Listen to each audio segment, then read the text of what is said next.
Sonic Sloth posters offer high-definition digital files of classic horror, cult, sci-fi and fantasy film posters. All the files are 300 dpi and the colours, sharpness and clarity have been enhanced to ensure they'll look beautiful on your walls. You'll receive a digital file big enough to print 26 by 39 inches without any pixelation. And as a special treat for Eerie ASMR viewers, they have provided a 25% discount code for the whole store. Just enter Eerie ASMR 25 at checkout for 25% off everything.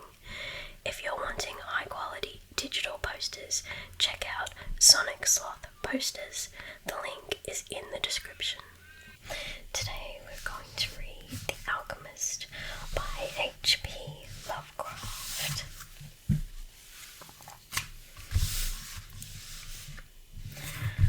High up, crowning the grassy summit of a swelling mound whose sides are wooded near the base with the gnarled trees of the primeval forest, stands the old chateau of my ancestors. For centuries, its lofty battlements have frowned down upon the wild and rugged countryside about, serving as a home and stronghold for the proud house whose honoured line is older even than the moss-grown castle walls. These ancient turrets, stained by the storms of generations and crumbling under the slow yet mighty pressure of time, formed in the ages of feudalism one of the most dreaded and formidable fortresses in all France. From its machicolated parapets and mounted battlements, barons, counts, and even kings had been defied, yet never had its spacious halls resounded to the footsteps of the invader. But since those glorious years, all is changed. A poverty but little above the level of dire want, together with a pride of name that forbids its alleviation by the pursuits of commercial life, have prevented the scions of our line from maintaining their estates in pristine splendour, and the falling stones of the walls, the ever-grown vegetation in the parks, the dry and dusty moat, the ill-paved courtyards and toppling towers without, as well as the sagging floors, the worm-eaten wainscots, and the faded tapestries within, all tell a gloomy tale of fallen grandeur. As the ages passed, first one, then another of the four great turrets were left to ruin, until at last but a single tower housed the sadly reduced descendants of the once mighty lords of the estate. It was in one of the vast and gloomy chambers of this remaining tower that I, Antoine, last of the unhappy and accursed Comtesse, first saw the light of day 1990 long years ago. Within these walls, and amongst the dark and shadowy forests, the wild ravines and grottos of the hillside below, were spent the first years of my troubled life. My parents I never knew. My father had been killed at the age of 32, a month before I was born, by the fall of a stone somehow dislodged from one of the deserted parapets of the castle, and my mother having died at my birth, my care and education devolved slowly upon one remaining servitor, an old and trusted man of considerable intelligence, whose name I remember as Pierre. I was an only child, and the lack of companionship with this fact entailed upon me was augmented by the strange care exercised by my aged guardian in excluding me from the society of the peasant children, whose abodes were scattered here and there upon the plains that surround the base of the hill. At the time, Pierre said that this restriction was imposed upon me because my noble birth placed me above association with such plebeian company. Now I know that its real object was to keep from my ears the idle tales of the dread curse upon our line, that were nightly told and magnified by the simple tenantry as they conversed in hushed accents in the glow of their cottage hearths. Thus isolated and thrown upon my own resources, I spent the hours of my childhood in poring over the ancient tomes that filled the shadow-haunted library of the chateau, and in roaming without aim or purpose through the perpetual dark dusk of the spectral wood that clothes the side of the hill near its foot. It was perhaps an effect of such surroundings that my mind early acquired a shade of melancholy. Those studies and pursuits which partake of the dark and occult in nature most strongly claimed my attention. Of my own race I was permitted to learn singularly little, yet what small knowledge of it I was able to gain seemed to depress me much. Perhaps it was at first only the manifest reluctance of my old preceptor to discuss with me my paternal ancestry that gave rise to the terror which I ever felt at the mention of my great house. Yet as I grew out of childhood, I was able to piece together disconnected fragments of discourse let slip from the unwilling tongue which had begun to falter in approaching senility, that had a sort of relation to a certain circumstance which I had always deemed strange, but which now became dimly terrible. The circumstance to which I allude is the early age at which all the Comtes of my line had met their end. Whilst I had hitherto considered this but a natural attribute of a family of short-lived men, I afterwards pondered long upon these premature deaths, and began to connect them with the wanderings of the old man, who often spoke of a curse which for centuries had prevented the lives of the holders of my title from much exceeding the span of 32 years. Upon my 21st birthday, the aged Pierre gave to me a family document, which he said had for many generations been handed down from father to son, and continued by each possessor. Its contents were of the most startling nature, and its perusal confirmed the gravest of my apprehensions. At this time my belief in the supernatural was firm and deep-seated, else I should have dismissed with scorn the incredible narrative unfolded before my eyes. The paper carried me back to the days of the 13th century, when the old castle in which I sat had been a feared and impregnable fortress. It told of a certain ancient man who had once dwelt in our estates, a person of no small accomplishments, though little above the rank of peasant, by name Michel, usually designated by the surname of Malvaise, the evil, on account of his sinister reputation. He had studied beyond the custom of his kind, seeking such things as the philosopher's stone or the elixir of eternal life, and was reputed wise in the terrible secrets of black magic and alchemy. Michel Malvaise had one son named Charles, a youth as proficient as himself in the hidden arts, and who had therefore been called La Sorcière, or the Wizard. This pair, shunned by all honest folk, was suspected of the most hideous practices. Old Michel was said to have burnt his wife alive as a sacrifice to the devil, and the unaccountable disappearances of many small peasant children were laid at the dreaded door of these two. Yet through the dark natures of the father and the son ran one redeeming ray of humanity. The evil old man loved his offspring with fierce intensity, whilst the youth had for his parent a more than filial affection. One night the castle on the hill was thrown into the wildest confusion by the vanishment of young Godfrey, son to Henri the Comte. A searching party, headed by the frantic father, invaded the cottage of the sorcerers, and there came upon old Michel Malvaise, busy over a huge and violently boiling cauldron.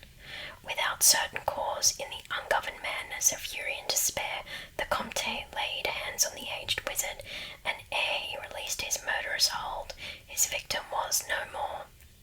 Meanwhile, joyful servants were proclaiming the finding of young Godfrey in a distant and unused chamber of the great edifice, telling too late that poor Michel had been killed in vain. As the Comte and his associates turned away from the lowly abode of the alchemists, the form of Charles Le Sorcière appeared through the trees. The excited chatter of the menials standing about told him what had occurred, yet he seemed at first unmoved by his father's fate. Then, slowly advancing to meet the Comte, he pronounced in dull yet terrible accents the curse that ever afterwards haunted the house of sea. May ne'er a noble of thy murderous line survive to reach a greater age than thine. Spake he, when suddenly leaping backwards into the black wood, he drew from his tunic a vial of colourless liquid, which he threw into the face of his father's slayer. As he disappeared behind the inky curtain of the night, the Comte died without utterance and was buried the next day, but little more than 32 years from the hour of his birth. No trace of the assassin could be found, though relentless bands of peasants scoured the neighbouring woods and the meadowland around the hill. Thus time and the want of a reminder dulled the memory of the curse in the minds of the late Comte's family, so that when Godfrey, innocent because of the whole tragedy and now bearing the title, was killed by an arrow whilst hunting at the age of 32, there were no thoughts save those of grief at his demise. But when, years afterward, the next young Comte, Robert by name, was found dead in a nearby field from no apparent cause, the peasants told in whispers that their seigneur had but lately passed his 32nd birthday, when surprised by early death. Louis, son to Robert, was found drowned in the moat at the same fateful age, and thus down through the centuries ran the ominous chronicle. Henri's, Robert's, Antoine's, and Armand's, snatched from happy and virtuous lives when little below the age of their unfortunate ancestor at his murder. That I had left at most but 11 years of further existence was made certain to me by the words which I read. My life, previously held at small value, now became dearer to me each day as I delved deeper and deeper into the mysteries of the hidden world of black magic. Isolated as I was, modern science had produced no impression upon me, and I laboured as in the Middle Ages, as rapt as had been old Michel and young Charles, themselves in the acquisition of demonological and alchemical learning. Yet, read as I might, in no manner could I account for the strange curse upon my line. In unusually rational moments, I would even go so far as to seek a natural explanation, attributing the early deaths of my ancestors to the sinister Charles Le Sorcier and his heirs. Yet having found upon careful inquiry that there were no known descendants of the Alchemist, I would fall back to occult studies and once more endeavour to find a spell that would release my house from its terrible burden. Upon one thing I was absolutely resolved. I should never wed, for since no other branches of my family were in existence, I might thus end the curse with myself. As I drew near the age of 30, old Pierre was called to the land beyond. Alone I buried him beneath the stones of the courtyard about which he had loved to wander in life. Thus was I left to ponder on myself as the only human creature within the great fortress, and in my utter solitude my mind began to cease its vain protest against the impending doom, to become almost reconciled to the fate which so many of my ancestors had met. Much of my time was now occupied in the exploration of the ruined and abandoned halls and towers of the old chateau, which in youth fear had caused me to shun, and some of which old Pierre had once told me had not been trodden by human foot for over 4 centuries. Strange and awesome were many of the objects I encountered. Furniture covered by the dust of ages and crumbling with the rot of long dampness met my eyes. Cobwebs in a profusion never before seen by me were spun everywhere, and huge bats flapped their bony and uncanny wings on all sides of the otherwise untenanted gloom.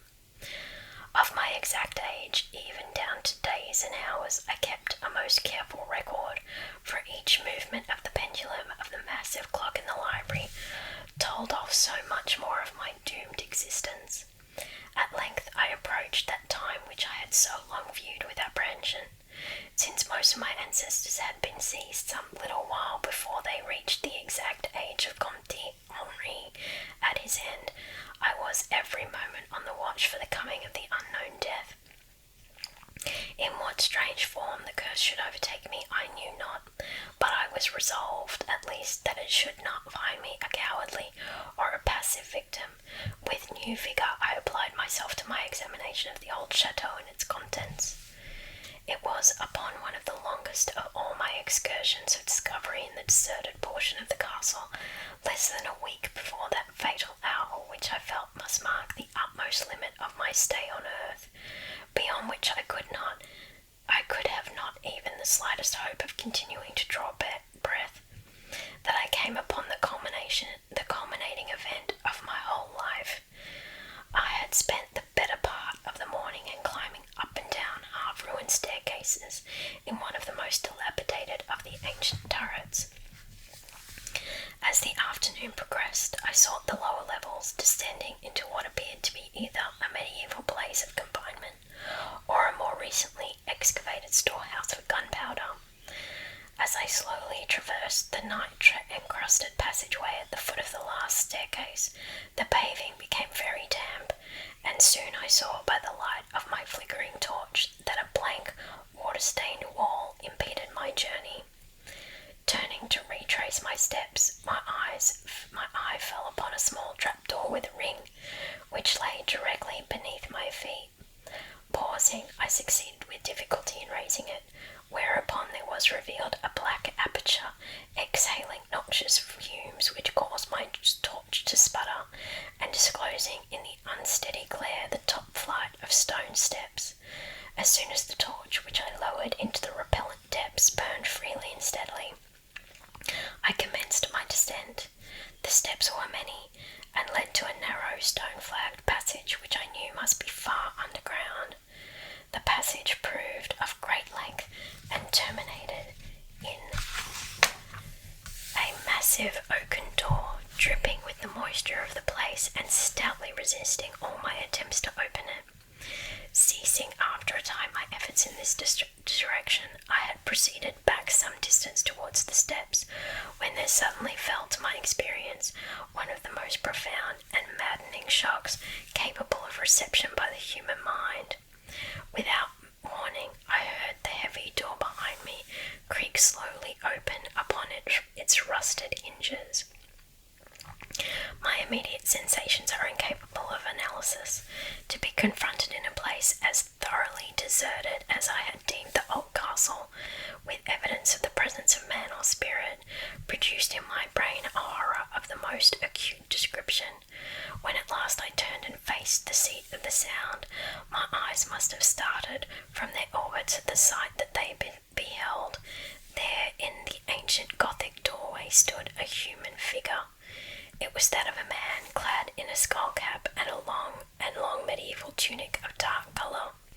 His long hair and flowing beard were of a terrible and intense black hue and of incredible profusion, his forehead high beyond the usual dimensions, his cheeks deep sunken and heavily lined with wrinkles, and his hands, long, claw-like and gnarled, were of such a deathly marble-like whiteness as I have never elsewhere seen in man. His figure, lean to the proportions of a skeleton, was strangely bent and almost lost within the voluminous folds of his peculiar garment, but the strangest of all were his eyes, twin caves of abysmal blackness, profound in expression of understanding, yet inhuman in degree of wickedness. These were now fixed upon me, piercing my soul with their hatred, and rooting me to the spot whereon I stood. At last the figure spoke in a rumbling voice that chilled me through with its dull hollowness and latent malevolence. The language in which the discourse was clothed was that debased form of Latin in use amongst the more learned men of the Middle Ages, and made familiar to me by my prolonged researches into the works of the old alchemist and demonologists. The apparition spoke of the curse which had hovered over my house, told me of my coming end, dwelt on the wrong perpetrated by my ancestor against old Michel Malvais, and gloated over the revenge of Charles Le Sorcier.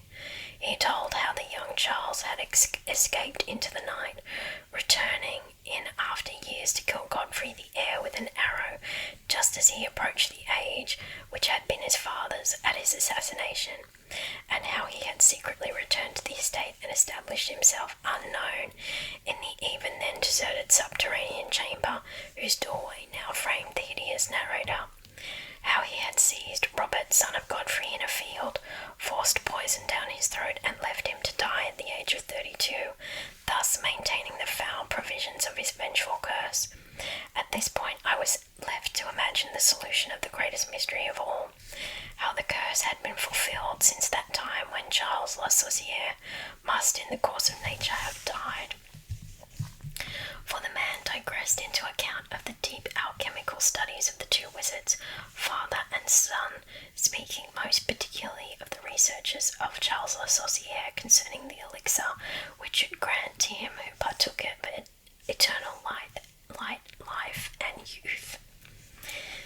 His enthusiasm had seemed for the moment to remove from his terrible eyes the hatred that had at first so haunted them, but suddenly the fiendish glare returned, and with a shocking sound, like the hissing of a serpent, the stranger raised a glass vial with the evident intent of ending my life, as had Charles Le Sorcier 600 years before entered that of my ancestor. Prompted by some preserving instinct of self-defence, I broke through the spell that had hitherto held me immovable, and flung my now dying torch at the creature who menaced my existence. I heard the vial break harmlessly against the stones of the passage, as the tunic of the strange man caught fire and lit the horrid scenes with a ghastly radiance. The shriek of fright and impotent malice emitted by the would-be assassin proved too much for my already shaken nerves, and I fell prone upon the slimy floor in a total faint. When at last my senses returned, all was frightfully dark, and my mind, remembering what had occurred, shrank from the idea of beholding more. Yet curiosity overmastered all. Who, I asked myself, was this man of evil, and how came he within the castle walls? Why should he seek to avenge the death of poor Michel Malvaise, and how had the curse been carried on through all the long centuries since the time of Charles Le Sorcier? The dread of years was lifted from my shoulders, for I knew that he whom I had felled was the source of all my danger from the curse, and now that I was free, I burned with the desire to learn more of the sinister thing which had haunted my line for centuries, and made of my own youth one long continued nightmare. Determined upon further exploration, I felt in my pockets for flint and steel, and lit the unused torch which I had with me. First of all, the new light revealed the distorted and blackened form of the mysterious stranger. The hideous eyes were now closed.